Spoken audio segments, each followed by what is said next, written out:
కోనసీమ తిరుమల వాడపల్లి వెంకటేశ్వర స్వామి 13వ వార్షిక బ్రహ్మోత్సవాలు అయితే స్టార్ట్ అవుతున్నాయండి. ఎప్పటి నుంచి అనుకుంటున్నారా? అక్టోబర్ 10వ తారీఖు నుంచి అయితే స్టార్ట్ అవుతున్నాయండి.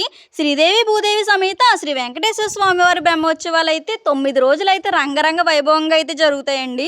ఈ 9 రోజులు స్వామివారు 10 అలంకారాల్లో 10 వాహనాల మీద అయితే విహరిస్తారండి.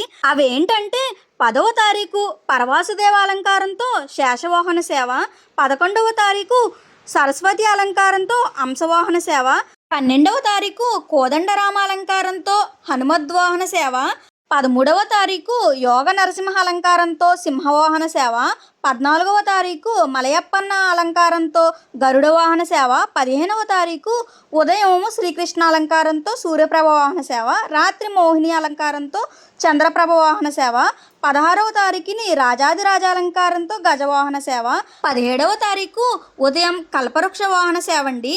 రాత్రి అయితే కల్కి అవతారంతో అశ్వవాహన సేవ అండి. 18వ తారీఖుని చక్రస్థానంతో అయితే బ్రహ్మోత్సవాలు అయితే ముగిస్తారండి. ఎవరైనా బ్రహ్మోత్సవాలకు రావాలనుకుంటే తప్పకుండా రండి. వచ్చి శ్రీ స్వామివారి బ్రహ్మోత్సవాలు కనులారా వీక్షించండి.